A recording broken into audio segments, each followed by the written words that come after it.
Bonjour à toutes et à toutes. C'est le prédicateur. Je vais répondre à ces personnes qui m'ont posé la question, pourquoi Jésus-Christ? Alors, c'est une très bonne question. Donc, je dois vous apporter une très bonne réponse. Jésus-Christ a laissé un enseignement qui est accessible à tout être humain qui vit sous cette terre. Il a laissé un message d'amour, un message de justice, un message de pardon, de sagesse, de compassion. Voilà en fait les mots-clés qui étaient au centre ou qui sont la base de son enseignement. Un message de fraternité. Il faut apprendre à connaître l'autre, il faut apprendre à vivre avec l'autre et il faut apprendre à aimer l'autre. Il nous a laissé ce message dans quel contexte? Dans un contexte où l'être humain est de plus en plus hostile avec son voisin. Il y a des tensions entre les communautés, il y a des conflits d'intérêts, il y a des injustices, il y a le mal, il y a le mal, il y a le mal. Mais le mal là provient d'où? Il y a une origine. On ne naît pas mauvais, on finit par le devenir, n'est-ce pas? Et il y a des gens qui sont prédisposés à faire le mal. Pourquoi? Parce que quand Dieu a créé son monde là, il a créé parfait. Il a créé parfait. Et il y a eu une rébellion. Il y a des gens qui vont me dire, oui, tout ça, c'est les choses de croyants et tout ça, c'est la Bible, c'est le Coran, c'est tout, machin, c'est le judaïsme, tout ce que vous voulez. Mais même pour les gens qui ne croient pas en Dieu, les athées ou les apostats et compagnie, quand tu as un enfant, l'enfant commence à se rebeller contre toi. Ce sentiment-là vient d'où? Ce sentiment-là peut venir d'où? En principe, un enfant vient au monde, il respecte le parent, il respecte tout ce que le parent dit, parce que c'est le parent, celui qui t'a créé. Et puis, il n'y a pas de problème. Les problèmes viennent d'où? C'est là où on va parler, on va introduire la spiritualité. La matière, elle n'est rien, elle vient, elle est là juste pour un passage. On vient au monde, c'est pour expérimenter quelque chose. C'est devenu comme ça parce que, au départ, on devait vivre à l'infini. Mais vu que Dieu savait déjà qu'il devait avoir un basculement, donc il est obligé d'accorder du temps et mettre un terme à ça. Tu ne peux pas faire du mal indéfiniment. Même dans notre petit monde à nous, si on enlève Dieu, il n'y a aucun bandit qui fasse grand feu. Parce qu'en fin de compte, si ce n'est pas la justice des hommes qui va te rattraper, ben, tu vas finir par mourir. Est-ce que tu vas emmener tous tes acquis de tes forfaitures? Non, tu laisses ça. Tu vas laisser ça. Pourquoi donc? Ça aurait servi à quoi de faire du mal? Et celui qui va prendre le relais de quelqu'un d'un malfaiteur, ce sera pareil pour lui. C'est pour ça que nous, on a eu le réflexe de créer, par exemple, des trucs comme les prisons. Il y en a qui se retrouvent en prison. Quand tu vas vérifier, c'est très des rares, hein, c'est très infime. Les erreurs de justice, il y en a, hein, erreurs de justice. Tu retrouves là, bon, on s'est trompé ou voilà, on t'a accusé à tort, tout ça, tout ça. Mais les 99 autres pourcents, ce sont des gens qui ne sont pas là par hasard. Mais si on n'arrête pas ces gens, si on ne met pas un cadre pour sensibiliser ces gens, pour éduquer, leur faire prendre conscience qu'ils font des mauvaises choses ou qu'ils ne sont pas adaptés pour vivre dans la société dans laquelle nous vivons, eh ben, on va nous tous à la perdition parce que finalement, s'il n'y a pas de règles, nous tous on doit tuer. Mais est-ce que c'était la volonté du Créateur au début? Non. Donc il y a eu un basculement. Il y a eu une rébellion. Les gens ont convoité la place de Dieu. Ils ont créé des milices, si vous voulez, on peut appeler ça comme ça. Ils ont dit, on va essayer de prendre le pouvoir.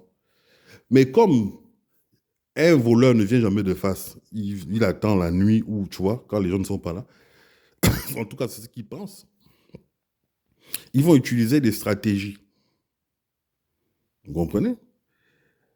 Le diable s'est rebellé et il a réussi à convaincre les premières créatures de Dieu à se détourner des préceptes de Dieu. Ils ont réussi à le faire. Mais Dieu a dit, parce que Dieu n'est pas revenu sur sa parole. Non. Sinon, il devient un menteur. Il a dit, si vous désobéissez, voilà ce qui va arriver. Vous allez connaître le mal, la souffrance, ça, la mort, les maladies, la famine, la galère. Et c'est ce que nous vivons. Dieu ne peut pas revenir sur sa parole. On doit vivre ça. Mais Dieu est bon. Quand il a parlé à Adam et Ève, il leur a bien dit, là que vous voyez là, que je vous interdis de manger, il y a le bien dedans, mais il y a le mal. Ce n'est pas un bon arbre, parce que dedans, dans le même arbre, il y a le mal. Vous allez trouver du plaisir 5 minutes, mais derrière, ce qui va les retomber seront catastrophiques. Vous comprenez? Donc moi, je vous déconseille. Par contre, l'arbre qui est au fond, là-bas, un peu plus loin, il faut seulement un peu marcher.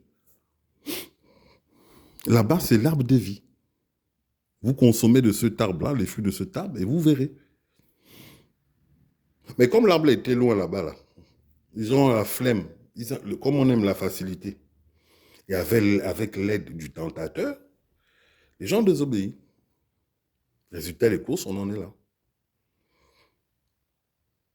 Dieu a détruit des gens, Dieu a détruit des communautés à qui il avait fait confiance. Sauf que il laisse toujours une possibilité de rédemption ou de se racheter, une possibilité d'être sauvé de la condamnation. Est-ce qu'on saisit, est-ce qu'on veut saisir cette opportunité-là? Non. Pourquoi? Parce que l'être humain, vous remarquerez que l'être humain tombe dans l'autosuffisance. Dès que l'être humain a des biens, surtout les biens matériels, c'est qui est le piège de l'homme. Il finit par se considérer comme un Dieu.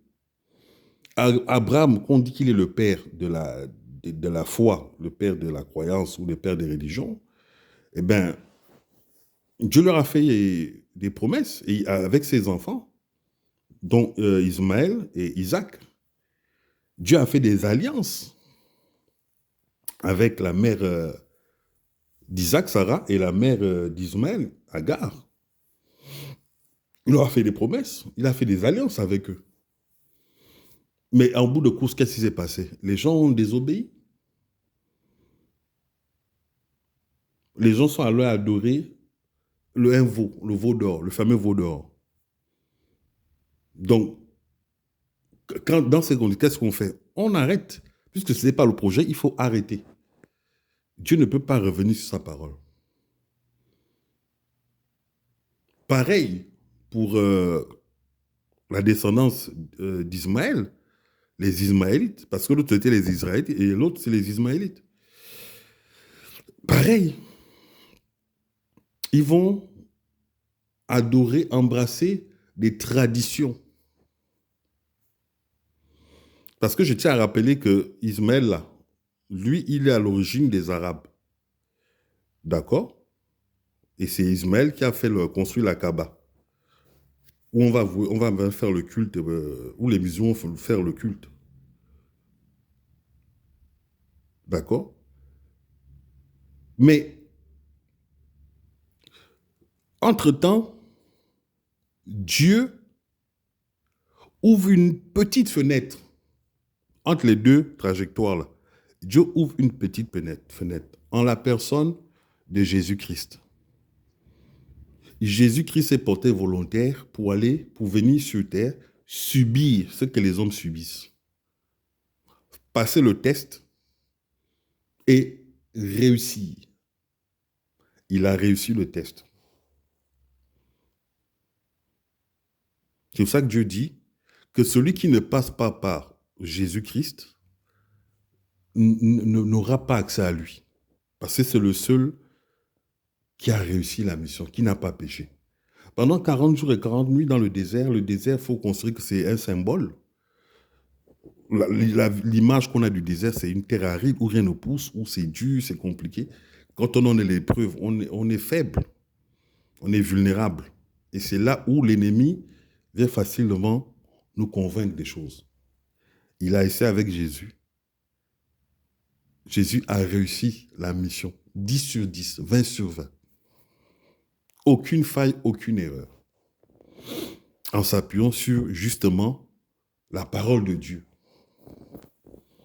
Vous, là, je parle aux autres obédiences, que ce soit le christianisme, l'islam, le judaïsme, tout ce que vous voulez, les autres, l'hindou et autres, qui, pendant son jeûne, n'a pas péché.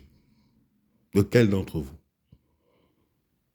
Mais moi qui vous parle, quand j'ai jeûné, j'ai péché. Jésus-Christ est le seul. Les faits sont là, les Écritures sont là, la parole est là. Dieu ne peut pas se tromper dans ce qu'il fait. C'est impossible. Même la science a ses limites. Jésus-Christ est venu racheter l'humanité du péché originel qu'on avait perdu en Adam et Ève. Jésus-Christ est le second Adam. Jésus-Christ est l'arbre de vie. Vous comprenez? On vous donne la connaissance, le bien et le mal, ce que vous faites, vos pratiques, vos traditions, vos croyances. On vous met la vérité en face. Jésus-Christ, l'arbre de vie. C'est à vous de choisir. Et Dieu vous donne la liberté de choisir. Mais Dieu est bon, il ne va pas condamner tout le monde. Parce que même s'il y a des gens qui pêchent, il y a des gens qui pêchent peut-être inconsciemment, mais qui ne pêchent pas délibérément avec le cœur. C'est pour ça que Dieu laisse cette possibilité-là. Et même ceux qui pêchent délibérément, il leur donne la possibilité de se repentir. Dieu est bon, il est patient, il a un amour infini. C'est pour ça qu'il fait ça. Tu ne peux pas condamner ton propre enfant, malgré tout le mal qu'il fait. Par contre, il y a une limite à tout. Il y a une limite. Sinon, tu n'es pas un bon père. Mais quel père va accepter de faire manger un caillou à son enfant en sachant que le caillou là peut tuer son enfant? Il n'y a qu'un mauvais père qui peut faire ça. Un bon père va punir l'enfant et il va apporter des solutions. La solution, c'est Christ. Il a racheté notre péché originel. Donc aujourd'hui, on n'est plus condamné. Si on accepte son passage sur la croix et si on accepte de vivre en adéquation avec son enseignement. C'est ça la condition. Donc, vous avez le choix aujourd'hui, mes frères et mes sœurs. Moi, je vous pose juste la question, dans ce que Jésus a enseigné, qu'est-ce qui est faux? Qu'est-ce qui vous dérange? Ce qui va déranger les ténébreux, et là, je vais prendre un plaisir à le dire, c'est que Jésus a rendu les choses simples et accessibles. Les gens qui sont des orgueilleux, les gens qui sont prétentieux, les gens qui ont un ego surdimensionné, ne peuvent pas avoir accès. Ce serait trop compliqué pour eux de se rabaisser. Ils vont se faire une entorse à la colonne vertébrale. Tu vois, voilà. Quelqu'un qui est sur un piédestal ne peut pas redescendre. C'est trop compliqué. Parce qu'on est rempli d'ego, on est arrogant, on est menteur, on est imbu de sa personne, on est des nombrilistes. Et ça, c'est compliqué. C'est des valeurs qui t'empêchent d'aller vers Dieu. Mais Jésus-Christ nous l'a démontré par son passage sur terre que c'était l'attitude à avoir pour pouvoir avoir la grâce de Dieu d'être sauvé et sauvé de la condamnation. Voilà pourquoi moi, votre prédicateur, c'est Jésus-Christ que je suis. J'ai renversé le truc dans tous les sens. Dieu ne peut pas avoir créé le monde avec une multitude de races, de communautés, et dire cette communauté a raison. La seule communauté qui vaille, la nouvelle alliance là, c'est en la personne de Christ. Il faut s'aligner derrière lui. Et cette communauté, vous verrez, il y a les gens de tous bords.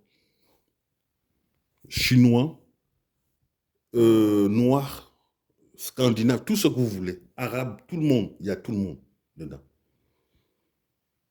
C'est ça. C'est ça. On dit qu'on est enfant de Dieu. Mais c'est en la personne du Christ Tout-Puissant. Il nous a montré la voie. il s'est fait cher, il a vécu ce que nous avons vécu, on l'a tué pour rien. Qu'est-ce qu'il a fait pour qu'on le tue?